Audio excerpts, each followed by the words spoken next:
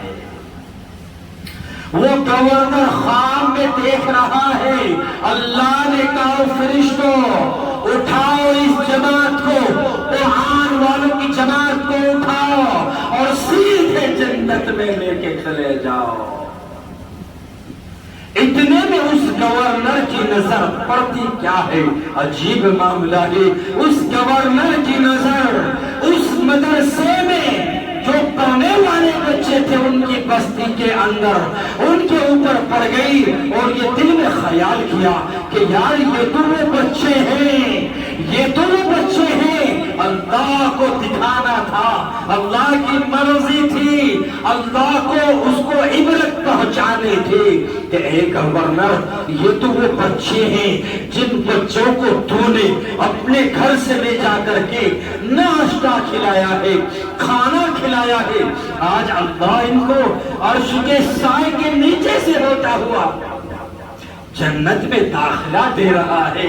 اے governor یہ تو وہی بچے ہیں جو تجھے بیل کہہ رہے تھے۔ اتنے میں وہی بچے جو گیٹ کے اوپر کھڑے ہوئے بارش کے موسم میں کہہ رہے تھے کہ یار ہمارا وہ بیل کہاں ہے، اتنے میں ان دونوں بچوں نے ان بچوں سے کہا جو بچے آگے جا رہے تھے، ان بچوں نے پوچھا وہ یار تبلیغی جماعت میں کیوں جاتے ہو کہ نہیں جاتے ہو؟ جماعت آگے پیچھے چلتے کہ نہیں چلتی ہے، چلتے کہ نہیں چلتی ہے؟ دو چار آگے پھر دو چار پیچھے پھر دو چار پیچھے، ایسے ہی چلنے کا طریقہ بھی ہوتا ہے، اگر سب ایک ساتھ مل کے چلیں گے سڑک بند ہو جائے گی۔ ان بچوں نے کہا یارو کہاں جا رہے ہو؟ اگلے بچوں نے کہا ارے بھاگ کے آ جا، اللہ نے جنت میں داخلہ دے دیا ہے۔ وہ بچے کہتے ہیں او یارو ٹھہرو ذرا اس کو تو تلاش کرو، کس کو؟ اپنے بیل کو تو تلاش کرو، کہاں ہمارا بیل ہے؟ اللہ اکبر، اتنا سننا تھا، فوراً آنکھ کھل گئی، وقت کا گورنر ہے، تہجد نہیں چھوڑتا ہے، تہجد کا وقت ہو گیا ہے۔ اٹھ کر کے جب کھڑا ہوا تو دیکھا پسینے سے سراب ہو رہی، سارا بدن پسینے میں ڈوب رہا ہے، بستر پسینے میں گھیلا ہے۔ جب ہکا بکا اٹھا، بیوی اٹھی، بیوی نے کہا کیا ماجرا ہے؟ اے میری بیوی مجھ سے بات مت کر، بات مت کر، اتنا میں 2 رکعت نماز نفل پڑھتا ہوں، اتنا تو میرے بچوں کا ناشتہ تیار کر۔ بچوں کا ناشتہ تیار بیوی سے کرانا شروع کر دیا۔ بیوی نے کہا اے گورنر میرے شوہر، تم نے کل منع کر دیا تھا، میں نے تو انتظام نہیں کیا ہے۔ کہا اے میری بیوی آج صبح میں اپنے بچوں کو بھوکا اٹھا دینا، اپنے بچوں کو بھوکا رکھ لینا، مگر خدا کی قسم میرے نبی کے مہمان ہیں، نہیں معلوم ہے کسی نے ان بچوں کے ناشتے کا انتظام کیا ہے یا نہیں کیا، کسی نے رات ان کو کھانا کھلایا نہیں کھلایا۔ اے میری بیوی جلدی اٹھ، تو جلدی اٹھ اور ان بچوں کا ناشتہ تیار کر۔ بیوی نے کہا اے وقت کے گورنر میرے شوہر، گھر پہ بہت تھوڑا سا سامان ہے، اگر یہ ناشتہ ان بچوں کو دے دیتی ہوں تو آپ بھی بھوکے رہیں گے، میں بھی بھوکی رہوں گی، میرے بچے بھی بھوکے رہیں گے، تیری ماں بھی بھوکی رہے گی، تیرا باپ بھی بھوکا رہے گا۔ یوں کہتا ہے وقت کا گورنر ہے، اے میری بیوی کل کا ہم سب روزہ رکھ لیں گے، روزہ نہیں رکھنے کی طاقت ہوگی تو کل کا دن بھوک اور پیاس سے گزار لیں گے، مگر نبی کے مہمانوں کو ناشتے میں دیر نہ ہو جائے، صبح کا وقت ہے، تہجد کا وقت ہے۔ دروازے کے اوپر کنڈی کھٹکھٹائی، مدرسے کے دروازے کے اوپر بیل بجا دی، دروازہ کھلا دیکھا تو دیکھتے کیا ہے کہ مولانا الطاف صاحب جو وقت کے مدرسے کے محتمم ہیں، اللہ کے حضور سامنے مصلی بچھائے ہوئے ہیں اور اللہ سے کہہ رہے ہیں الہا یہ جو بچے ہیں یہ تیرے نبی کے گھر میں ہوئے ہیں، تیرے نبی کے مہمان ہیں، میرے پاس کوئی انتظام نہیں ہے، جب صبح یہ اٹھیں گے ان کے معدے کو بھوک لگے گی، میرے میرے پاس کوئی انتظام نہیں ہے۔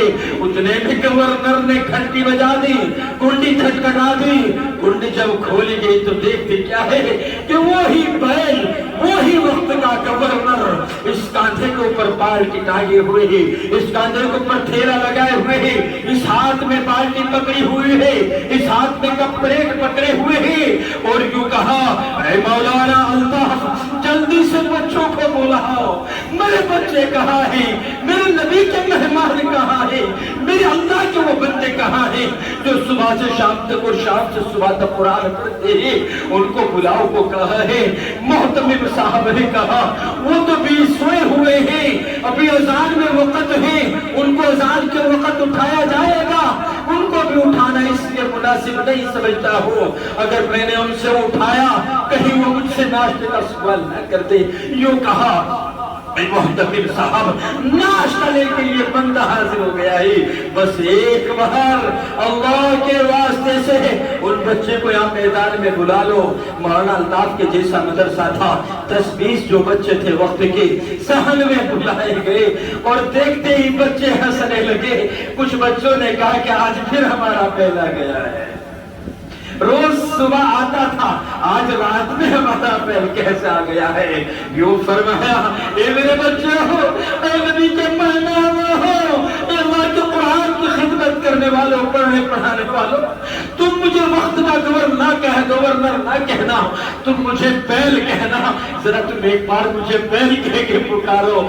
ایک بات یاد رکھو، تم مجھے بیل کہو مگر جس وقت تم قرآن کا علم اپنے سینے میں محفوظ کرو گے اور اللہ کے حضور کھڑے ہو جاؤ گے، مجھے گورنر مت کہنا، تم مجھے وہاں اپنے اس بیل کو بلا دینا اور اپنے بیل کو اپنے ساتھ لے کے چلے جانا۔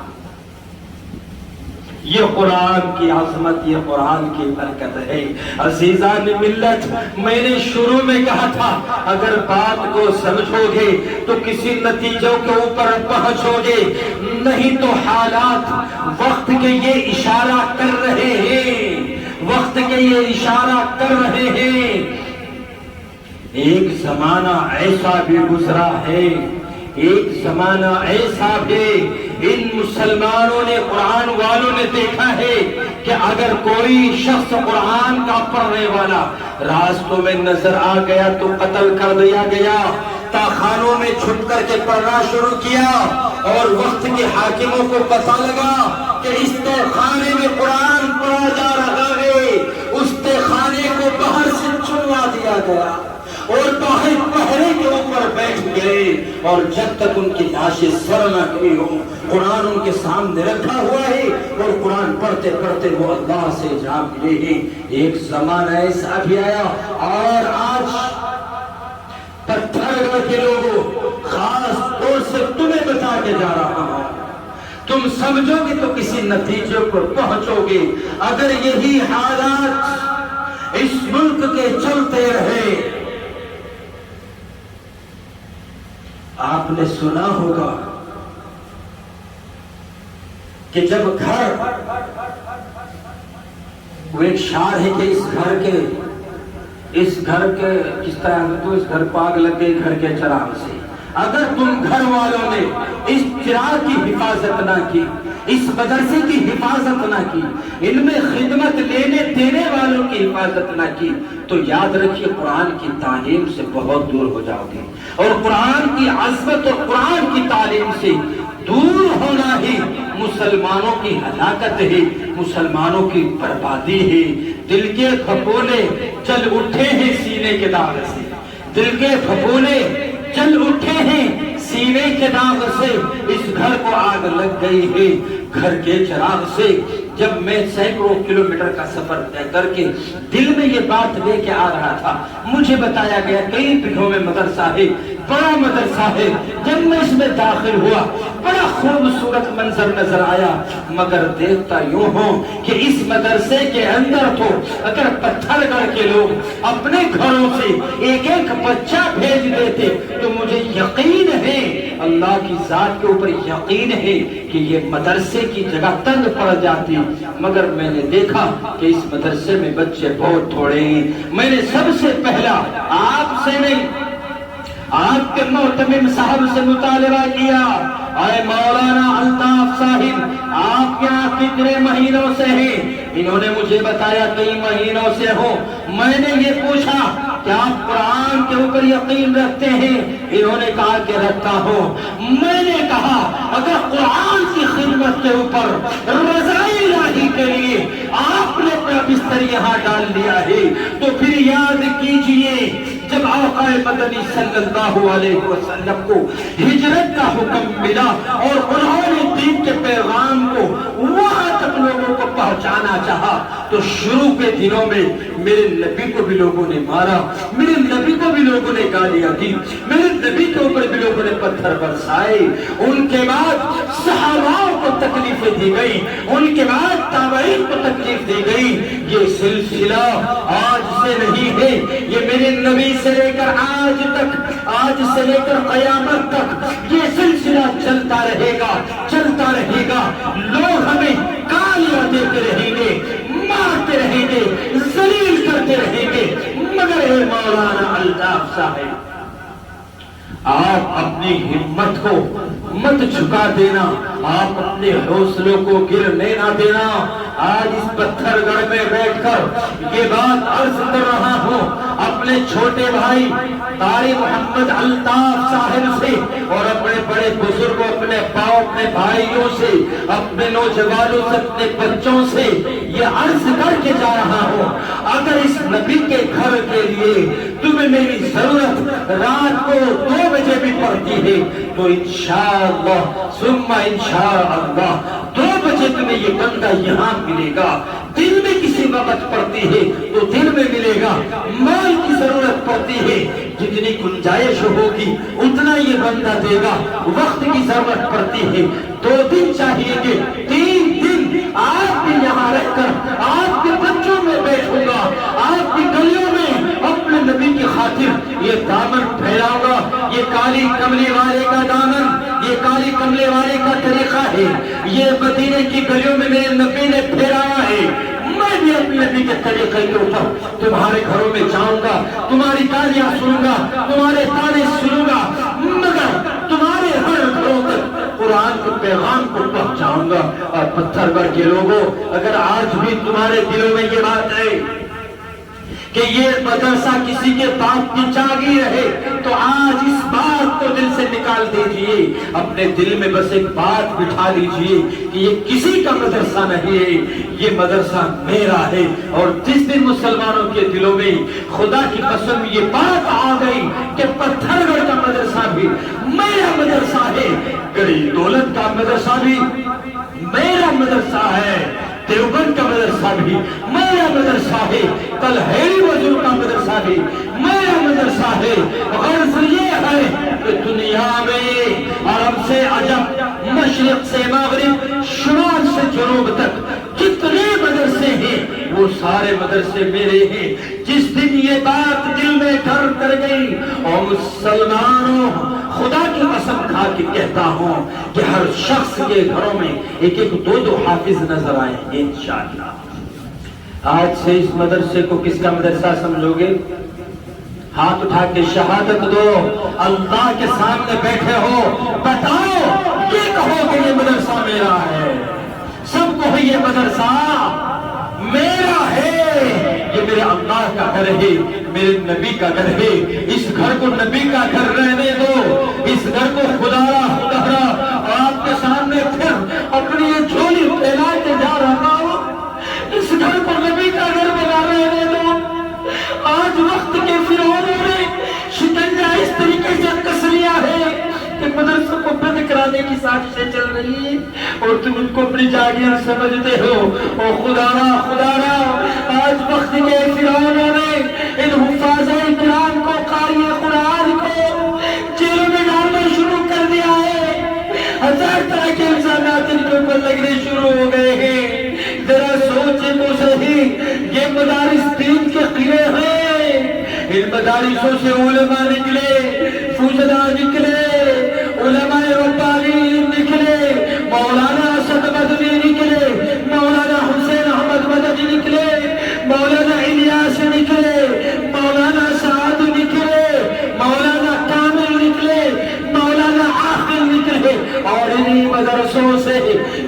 گناہگار بندہ آپ کے سامنے جو چیخ رہا ہے یہ طالب علم بھی انہی مدرسوں سے نکلا ہے.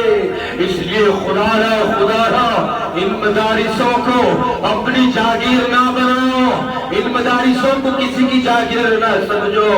اس مدرسے کے اوپر جتنا حق میرا ہے اتنا حق تیرا ہے، جتنا حق تیرا ہے اتنا حق میرا ہے. چونکہ میں بھی قرآن کا ماننے والا ہوں اور آپ سب بھی قرآن کے ماننے والے ہیں. کب تک ان علماء کو ذلیل کرو گے؟ ایک زمانہ عن قریب ایسا بھی آنے والا ہے، ایسا بھی آنے والا ہے. لکھو، پتھر کی لکیر پہ لکھ کر کے اس درسگاہ میں لگا دو. اور میں کہہ کے جا رہا ہوں 2 4 10 سال کے بعد ایک زمانہ ایسا بھی آئے گا کہ بستیوں میں حافظ نظر نہیں آئیں گے. ایک بستی 10,000 کے اور مولوی 1-2 ملیں گے، اور وہ بھی اپنے کاروبار میں الجھے ہوئے ملیں گے، مدرسوں میں پڑھانے والے نہیں ملیں گے. اس لیے میرے بھائیوں بزرگوں احسان مانیے. ایسی شخصیت مولانا الطاف صاحب کا، اور خدا کی قسم تم ان کو چندہ دو نہ دو، میں چندے کے لیے آج نہ کہوں گا نہ کل کہوں گا، مگر ان کا حوصلہ نہ گرنے دینا.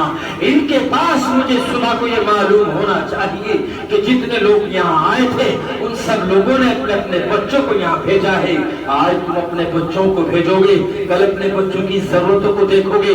جب قرآن کی تعلیم تمہارے گھر تک پہنچے گی اور تم اس حدیث کے مصداق بن جاؤ گے. میرے نبی نے فرما دیا ہے، اب سے 1450 سال پہلے خبر دے دی ہے، خیرکم من تعلم القرآن وعلمہ. میں نہیں کہہ رہا ہوں، میری یہ گندی زبان بول رہی ہے. میرے نبی نے خبر دی، خیرکم من تعلم القرآن وعلمہ. تم میں سب سے بہتر وہ شخص ہے جو قرآن کو سیکھے اور قرآن کو سکھائے. جب تمہارے بچے اس مفید الاسلام میں داخل ہوں گے، قرآن کی عظمت کو سمجھیں گے، قرآن کو پڑھیں گے، قرآن کو پڑھائیں گے. ہر شخص کو یہ چاہیے، ہر بات کو یہ چاہیے کہ جب میرا انتقال ہو، میرے انتقال کے بعد میرے جنازے میں جب سارے قبیلے کے لوگ آئے تو اس وقت جو اللہ اکبر کہہ رہا ہو، میرا بچہ ہو، ہر شخص یہ نیت کرے کہ میرے جنازے کی نماز، میری بیوی کی جنازے کی نماز میرا بیٹا پڑھائے. اور وہ پڑھائے گا کب؟ تب اس کو مفید الاسلام جیسے مدرسے کی ہوا لگے گی. بھیجیں گے انشاءاللہ سب اپنے بچوں کو، بھیجیں گے انشاءاللہ سب. آج سے سب اس کو اپنا مدرسہ سمجھو گے یا میرا اپنا سمجھو گے؟ اور لوگوں سے بھی بتائیے، یہ میں نے بات پہلے پوچھی ہے. اے مولانا الطاف صاحب، تقریر تو بعد میں بھی ہوتی رہے گی، مگر مجھے یہ بتا دیجئے اس مدرسے کے حالات کیا ہیں. مجھے بتایا کہ الحمدللہ جن لوگوں نے یہ مدرسہ قائم کیا تھا، جن لوگوں نے اس مدرسے میں اپنی زمین وقف کی تھی، ان لوگوں نے مکمل ذمہ داری مجھے دے دی ہے. اب ان کا کوئی رد عمل نہیں ہے. ان کا تو بڑا احسان یہ ہے، مجھے یوں کہہ دیا ہے، اے مولانا ہم کچھ نہیں جانتے ہیں، اس مدرسے میں آپ سفید لکھیں کالا لکھیں، ہم یہ چاہتے ہیں کہ یہ مدرسہ جس مقصد کے لیے اس کی بنیاد کو ڈالا گیا تھا اس میں وہ کام ہونا چاہیے. ان لوگوں نے ان کو کہا ہے کہ یہ مدرسہ اس میں صرف اور صرف قرآن کی تعلیم ہونی چاہیے. ہمارا مقصد یہ ہے، اے میرے اللہ، جن لوگوں نے اس مدرسے کو شروع سے لے کر آج تک جیسا بھی تعاون کیا ہو، ان بزرگوں کی موجودگی میں دعا کرتا ہوں، اے اللہ ان کے تعاون کو قبول فرما دے. کیا دعا کیا؟ اور جو لوگ اس میں اپنا وقت لگاتے ہیں اللہ ان کے وقت کو قبول کر لے. کہہ دو آمین. اور مسلمانوں ان مدرسوں کے اوپر خدا کی قسم اس وقت کے فرعونوں کا ایک پہاڑ ٹوٹا ہوا ہے. میں ابھی دفتر میں بیٹھا ہوا چائے پی رہا تھا. کیا بتاؤں میں اپنی بات، کیا درد بتاؤں میں. میرے مدرسے میں بھی پولیس گئی، فون آیا، مولانا آپ کہاں ہیں؟ میں ان کا فون نہیں اٹھا سکا. میں فون پہ بات کرتا ہوا ادھر چلا گیا. آپ کہاں ہیں مولانا؟ میں نے کہا میں ہریانہ میں. ہریانہ میں کس لیے گئے ہیں آپ؟ میں نے کہا پروگرام کے سلسلے میں آیا ہوں. بہت دور تک جاتے ہیں آپ؟ میں نے کہا جی جانا پڑتا ہے. مجھ سے ایسے سوال جیسے کہ میں ایک مجرم ہوں، میرے اللہ، میں نے اس کے بعد پوچھا آپ کو چاہیے کہ آپ کو کیا بات کرنے کے لگے آپ کو دیوبند آنا ہے؟ میں نے کہا دیوبند یہاں سے 100 کلومیٹر دور ہے اور دیوبند سے بھی 15 کلومیٹر میرا گاؤں ہے، اگر میں اور یہاں سے چلوں گا تو مجھے تقریباً 3 گھنٹے لگ جائیں گے اور پروگرام رات میں 10 بجے ختم ہوگا، اگر میں 10 بجے چلوں گا تو مجھے آنے کے لیے آپ تک پہنچنے کے لیے 1 بج جائے گا، آپ جاؤ گے، آپ ملو گے، کہہ لیں کہ کسی اور کو بھیجیے۔ بات کیا ہے کہ تحقیق چل رہی ہے مدرسوں کی، جن مدرسوں میں باہر کے بچے پڑھتے ہیں، اس لیے خدا کے واسطے آپ کے سامنے اپنی جھولی کو پھیلا رہا ہوں۔ اس وقت کے فرعونوں نے مدرسوں کو بڑا ٹارگیٹ کیا ہے، تم تو خدا کی قسم خدا کے واسطے ان مدرسوں والوں کو پر رحم کرو، ان مدرسوں والوں کو ذلیل نہ سمجھو، ان کو حقیر نہ سمجھو۔ کب تک یہ چندہ مانگ کر کے تمہارے بچوں کو پڑھائیں گے؟ کب تک یہ تمہارے گھروں میں کنڈیاں کھٹکھٹائیں گی؟ کب تک تمہاری مسجدوں میں چپلوں میں بیٹھ کے چندہ گریں گی؟ جب ایک مدرسے میں پڑھانے والا استاذ ہماری مسجدوں میں اعلان کرتا ہے اور سب سے پچھلی جگہ جا کے بیٹھتا ہے اور بیچ کے گیٹ میں بیٹھتا ہے، ہم ایسا معلوم ہے کیسا ظلم کرتے ہیں؟ ہم ایسا ظلم اس کے اوپر کرتے ہیں کہ جس گیٹ میں وہ بیٹھا ہوا ہوتا ہے نا، اس گیٹ سے ہم نکلنا پسند نہیں کرتے۔ غلط کہہ رہا ہوں؟ غلط کہہ رہا ہوں؟ اگر غلط کہہ رہا ہوں تو آپ میرا ہاتھ پکڑ کر اٹھائیں۔ اور پھر اگر خدا نہ خواستہ وہ مدرسے والا یوں کہہ دے بھائی کچھ تعاون کر کے جائیے، ان مدرسے کے سلسلے میں آیا ہوں، تو تم منہ بنا کے بھاگ جاتے ہو۔ ارے اللہ کے بندے، تو شکر بنا کہ یہ لوگ ذلیل ہو کر کے تیرے گھروں میں جا رہے ہیں، اللہ کے گھروں میں جا کے بیٹھ رہے ہیں اور قرآن کی خدمت دے رہے ہیں۔ میری ہمت تو اتنی بھی نہیں ہے کہ کبھی مہینے 2 مہینے میں مدرسے میں آ کر کے 2-10 قرآن کے پیسے دے کے چلے جائیں، لو مولانا میری طرف سے قرآن کا ہدیہ بچے کو دے دینا، لو مولانا پورے سال کے قاعدے دے دینا، لو مولانا میرے بچوں کا آپ نے پڑھایا ہے، 1 مہینے کی تنخواہ میرا بچہ 30,000 بھیجتا ہے، آج 30,000 میں سے 3,000 روپے میں آپ کو دے رہا ہوں۔ ہمیں تو اتنی بھی توفیق نہیں ہوتی ہے۔ ہاں یہ توفیق بہت ہوتی ہے کہ جب صبح سے شام تک آپ نے مانگنے کا کام شروع کر رکھا۔ اگر یہ علماء فضلاء مانگ کر کے اس نو نسل کو نہیں پڑھائیں گے تو مجھے بتاؤ کہ صحیح کون سے طریقے سے تمہارے گھروں میں قرآن کی تعلیم پہنچے گی؟ کوئی طریقہ اگر آپ کے پاس ہے تو ہمیں بتا دو۔ کوئی طریقہ ایسا نہیں ہے۔ ہاں آپ اپنی مسجدوں میں بچوں کو پڑھا سکتے ہیں، مگر صرف اور صرف ان کو قرآن کی تعلیم تک کر سکتے ہیں، مگر قرآن کی تعلیم میں قرآن کا جاننا اور قرآن کے معنی اور مقاصد، قرآن کس لیے نازل ہوا اور اللہ نے کب کیا فرمایا، یہ تعلیم آپ کو مدرسوں میں ملے گی۔ غلط کہہ رہا ہوں؟ مدرسوں سے عالم بن کر نکلیں گے، فاضل بن کر نکلیں گے۔ آج کل ایک فون آیا، مولانا میں نے دوائی کھائی تھی نشے کی اور نشے کی حالت اتنی بگڑ گئی کہ گھر سے فون آ گیا، میں نے طلاق دے دیا ہے۔ میں نے طلاق جب دیا میں ہوش میں نہیں تھا، مجھے نہیں پتا تھا۔ جب اگلی صبح میں میری بیوی کا فون آیا تو مجھے بتایا کہ رات آپ نے مجھے طلاق دے دی ہے۔ مولانا میں کیا کروں؟ اور خدا کی قسم بتائیے، اگر آج آپ لوگ یہ سمجھ لیتے ہیں، اللہ مجھے معاف کرے، مجھے نہیں معلوم ہے یہاں مسجد میں تعلیم کا رسم کیا ہے، ہر مسجدوں میں الحمدللہ مکتب ہے اور ہونے چاہیے۔ اگر یہاں ائمہ حضرات ہیں ان سے بھی درخواست کر رہا ہوں، اگر آپ کے پاس یہ قوم کے بچے پہنچے ان کو پڑھائیے، مگر ان کو وہاں تک پڑھائیے جہاں تک آپ کی حدود ہیں، ان کے بعد ان کو مدرسوں کے حوالے کر دیجیے۔ ان کو تیاری وہ دیں گے، آپ تو صرف ان کو لائیے، ان کا ماحول بنائیے اور پھر مدرسوں کے اندر ان کو بھیجیے تاکہ ان کا ذہن بنے، ان کی ایک ذہنیت بنے، یہ مدرسوں میں جائیں، عالم بن کر نکلے، فاضل بن کر نکلے۔ ایک بات بتاؤ، جتنے یہاں آدمی بیٹھے ہوئے ہیں، میں قرآن کی آیت پڑھ رہا ہوں، چلیے آپ دیکھ لیجئے اور آپ اپنی ایمانداری سے بتانا۔ میرا سوال حافظوں سے نہیں ہے، قاریوں سے نہیں ہے، مولویوں سے نہیں ہے، جتنے یہاں قرآن کے پڑھے لکھے لوگ ہیں، میرا سوال ان لوگوں سے ہے۔ میں یہ پڑھ رہا ہوں، چلیے لن تنالوا البر حتى تنفقوا مما تحبون، آپ بتا سکتے میں نے کیا غلطی کی؟ آپ حافظ ہوں گے الحمدللہ، عالم ہیں، میں نے پہلے ہی کہا تھا آپ نے بتانا. کہنے کا مقصد یہ ہے کہ یہ حافظ قرآن انہوں نے مجھے بتا دیا ہے، ادھر میری زبان سے لن تنالوا البر کی جگہ بر نکلا ہے، یہ انہوں نے بتا دیا ہے. مگر تم نے قرآن کو صرف پڑھائے اور انگلی پھیر کر کے ناظرہ پڑھ کر کے اس کو تاک میں رکھ دیا ہے. اس کا سمجھنے کا کام اور اس کے سمجھانے کا کام کنہوں نے کیا ہے؟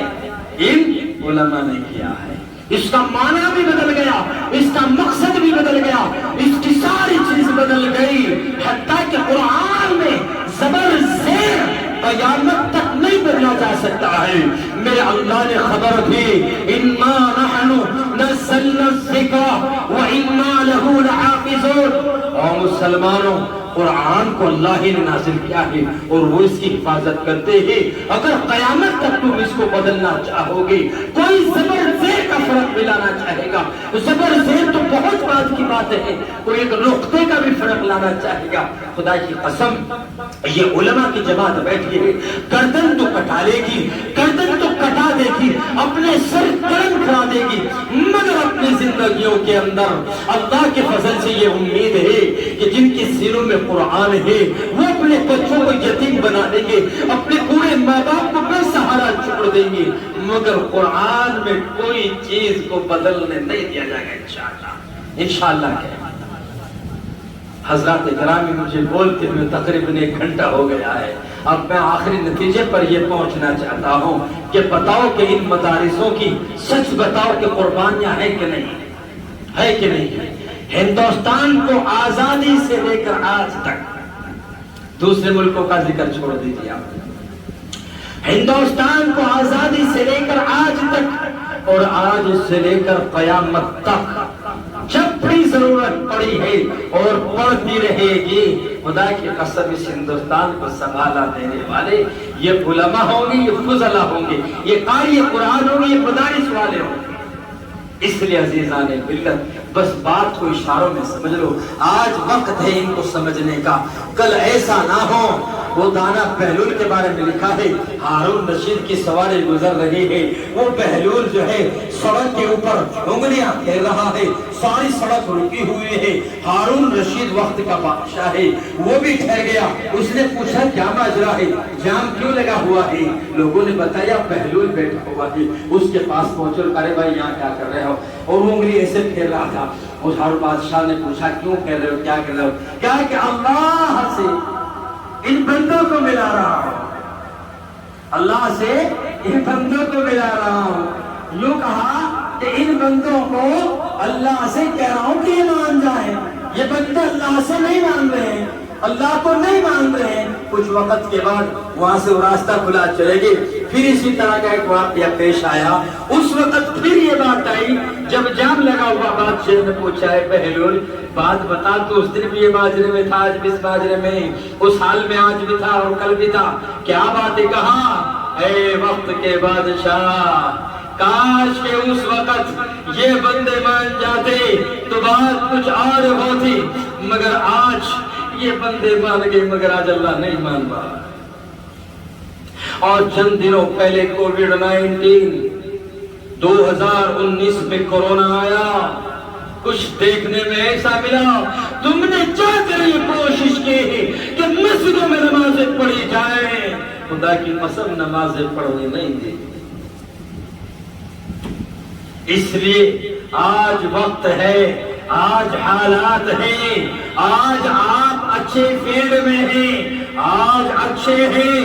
اگر کہیں خدا نہ خواستہ ملک چین کی طرح، چین بہت دور نہیں ہے، تمہیں تو صرف اتنا آتا ہے، ان نوجوانوں کو موبائل میں اتنا آتا ہے، ٹک ٹاک پہ گئے جوک کیا، ہنسی خوشی کامیڈی دیکھی، بڑے بوڑھے بزرگوں نے بھی اور ہماری ماں بہنوں بھی سیریل دیکھا، کامیڈی دیکھ کے موبائل بند کر کے رکھ دیا. آج چین کے حالات یہ ہے، اگر چین میں مسلمانوں کے گھروں میں اللہ کا قرآن پایا جائے گا تو مسلمانوں کو قتل کر دیا جائے گا. آج چین کے مسلمان نہ چہروں پہ داڑھی رکھ سکتے ہیں، نہ گھروں میں قرآن رکھ سکتے، نہ نماز پڑھ سکتے ہیں، اب تک کہ رمضان مبارک کے روزوں کو بھی نہیں رکھ سکتے. خدا نخواستہ اگر وہ دن یہاں گیا تو ذرا سوچو یہ نسل کیا ہو کے مرے گی. اس لیے عزیزان ملت میں نے شروع میں کہا تھا کہ بات اشاروں میں کروں گا تم سمجھ لینا، اگر سمجھو گے تو نتیجوں کے اوپر پہنچو گے۔ اس لیے آج سے اس مدرسے کی آپ ہر ایک طریقے سے خدمت کریں۔ اور دوسری بات یہ بھی عرض کرتا چلوں، جب تمہیں موقع ملے اپنی مسجدوں کے اماموں کی خدمت کرنے کا، جمعے کی نماز میں ہم جاتے ہیں، خدا کی قسم 10-20 روپے لے کے جیب میں چلے جائیں، ایک غلہ چلتا ہے 10 روپے مسجد کے ڈال دو، ایک دن میں ایک باپ اپنے بچے پہ 20-30-50 روپے خرچ کر دیتا ہے، کرتا ہے کہ نہیں کرتا ہے؟ ہفتے میں جمعے کے دن جب آپ اپنی مسجدوں میں جاؤ، جمعے کی نماز کے بعد امام صاحب سے مصافحہ کرو، اگر اس مصافحے میں تمہارے 10 روپے بھی نکل گئے اور تم نے 100 لوگوں نے جمعے کی نماز پڑھی، امام کے ہاتھ میں 1000 روپے پہنچ گئے، خدا کی قسم آپ کی مسجد کا امام نہ چور بنے گا، نہ ڈاکو بنے گا، نہ مسجد چھوڑے گا، اور تمہیں دعا دے گا، ان کے بچے تمہیں دعا دے گی۔ اور مزید تم یہ ظلم کرتے ہو، مجھے پتا ہے یہ ظلم کرتے ہو، اگر مسجد کا امام 2 مہمانوں کے سامنے، آج کل موسم آم کا چل رہا ہے، گھیور کا چل رہا ہے، منگا لیا تو بہت سے لوگ کہتے ہیں اپنا تھوڑا ہی منگا رہا، مسجد کے پیسوں کا منگا لیا ہو، اپنے باپ کا منگا رہا۔ ہائے، امام کو بھی دل ہے، امام کی بھی چاہت ہے، امام کی بھی خواہش ہے، اپنے بچوں کو 5 کلو آم لا کے دے دیتا ہے، کبھی ان 5 کلو کے آم میں سے ایک جیب آرام سے ڈال کر کے اپنی مسجد کے امام کے لیے بھی مولانا ایک آم آپ کے لیے ہے، اور خدا کی قسم ادھر وہ نماز پڑھا رہا ہوگا، ادھر دل سے تیرے لیے دعائیں نکل رہی ہوگی، تیرا گھر جنت کے باغوں میں سے ایک باغ بن جائے گا۔ کرو گے انشاءاللہ؟ اسی طریقے سے مدرسوں میں پڑھانے والے ان اساتذاؤں کی بھی خدمت کیا کرو، جب کبھی مدرسے میں اپنے بچوں کو چھوڑنے کے لیے آؤ، ان مدرسوں میں تب آؤ، تب ان کے لیے بھی 10-20-50-100 روپے لے کر کے مولانا صاحب ہمارے صاحب اجی بس نکل رہا تھا بچوں کو چھوڑ گیا، توجہ رکھو، اور خدا کی قسم تم کر کے دیکھو، تم کر کے دیکھو جن کے بچے مدرسوں میں پڑھ رہے ہیں، اگر تم نے ان مدارس والوں کو چندہ کرنے سے روک دیا، یہ دلیل ہونا بند ہو گئے، اور تم نے ان کے سارے انتظامات ہی شروع کر دیے، پھر قرآن کی تعلیم دیکھنا اور پھر اپنے انداز دیکھنا۔ لیکن ہم ایسا نہیں ہونے دیتے ہیں، ہم تو یہ چاہتے ہیں کہ ان مدارس میں پڑھانے والے استادوں کے بدن سے کپڑے بھی کالے ہوں، کپڑے بھی ان کے خراب ہوں، یہ چھپر میں رہیں، یہ اچھے مکان میں نہ رہیں، اچھی گاڑی ان کے پاس نہ ہو۔ انشاءاللہ سب ان کی خدمت کریں گے بھائی۔ آج کے بعد اگر اس مدرسے کی کوئی ضرورت پڑی، آپ سب تیار ہیں انشاءاللہ؟ جان کی ضرورت پڑی جان بھی دے دیں گے، آپ کی جان لے لی جائے گی انشاءاللہ، جان تو مولانا الطاف کو دے دیں گے، تھوڑی سی ان کے پاس جان ہے، رات دن بھاگا پھرتے ہیں، رات دن بھاگے پھرتے ہیں، اب یہاں ہے وہ آئے، یہاں وہ آئے، قائم ہونا مدرسے کا، قائم ہونا مدرسے کا، قائم ہونا، آج رنگ چل رہا ہے، قائم ہونا، مستری کے پاس کیوں اکیلے مولانا ہی رہ گئے بھائی؟ آپ اپنی ذمہ داریوں کو سمجھے، نکلتے پڑھتے کبھی کبھی پوچھا کرو مولانا ہمارے لائق کوئی خدمت ہے؟ اگر یہ تمہیں یوں کہ ہاں تمہارے لائق خدمت ہے، تم ایک کام کر لینا، یا تمہارے بچے وہاں پہ کام کرتے ہیں کرانے میں، ان سے ملاقات کریں گے، مدرسے کے 2 کٹے سیمٹ کے لے آئیں گے، آج چلو تو ہاں ہاں مولانا چلیں گے۔ اللہ بھی خوش، اللہ کا نبی بھی خوش، یہ عالم بھی خوش، قرآن کا پیغام بھی خوش، قرآن کی تعلیم بھی خوش، ساری کی ساری چیزیں خوش ہوتی چلی جائے گی، تو حالات گھروں کے جنت جیسے بن جائیں گے۔ کریں گے عمل سب انشاءاللہ۔ آج کے بعد اس مدرسے کو محبت کی نگاہ سے دیکھ لینا۔ آخری بات بتا کے بعد کو ختم کرتے ہیں، دعا کرتے ہیں۔ اگر تم اس مدرسے کو کچھ بھی نہیں کر سکتے ہو تو اتنا ضرور کر لینا، علماء بیٹھے ہوئے، مجھے معلوم الحمدللہ، ابھی مولانا نے بتایا کہ الحمدللہ میں عالم ہوں، میری ہمت نہیں پڑ رہی کہ میں ان کے سامنے مطلب کچھ ہے کروں، دل یہ چاہتا ہے کہ ان کو یہاں بٹھاؤں۔ قدر کرنی چاہیے علماء ربانیین کی۔ علماء بیان کرتے ہیں کہ اگر کوئی شخص مدرسے میں پڑھنے والے بچوں کے اوپر دست شفقت رکھ دے، سر کے اوپر ہاتھ ہی رکھ دے، اور خدا کی قسم اللہ تیرے ہاتھ اٹھنے سے پہلے تیرے ہاتھ توڑنے سے پہلے اللہ تیری مغفرتوں کے پروانہ جاری کر دے۔ کتنا چھوٹا عمل، کتنا بڑا نتیجہ، عمل کتنا۔ قرآن کو پڑھنے والا بچہ ہے، قرآن کا علم سیکھنے کے لیے پتھر گھر میں موجود ہے، اور صرف تم نے کیا کام کیا، اس کے سر کے اوپر ہاتھ رکھا، بیٹا محنت سے پڑھنا، الحمدللہ تیرے میں برکت کرے۔ بس علماء بیان کرتے ہیں کہ تیرا ہاتھ اس کے سر سے دیگا نہیں ہوگا، اللہ تیری مغفرتوں کے پروانے جاری کر دے گا۔ اور دوسرا ان مدرسوں کے قریب سے جب نکلو، کسی بھی مدرسے کے قریب سے نکلو، ان کو محبت کی نگاہ سے دیکھنا، ان عالموں کو محبت کی نگاہ سے دیکھنا۔ فرمایا اگر ان عالموں کو، ان مدرسوں کو کوئی محبت کی نگاہ سے دیکھے گا تو اللہ اس کی نسلوں میں علماء پیدا کریں گے انشاءاللہ۔ اللہ مجھے بھی آپ کو بھی کہنے سننے سے زیادہ عمل کی توفیق عطا فرما دے۔ کہہ دو آمین۔ جی حکم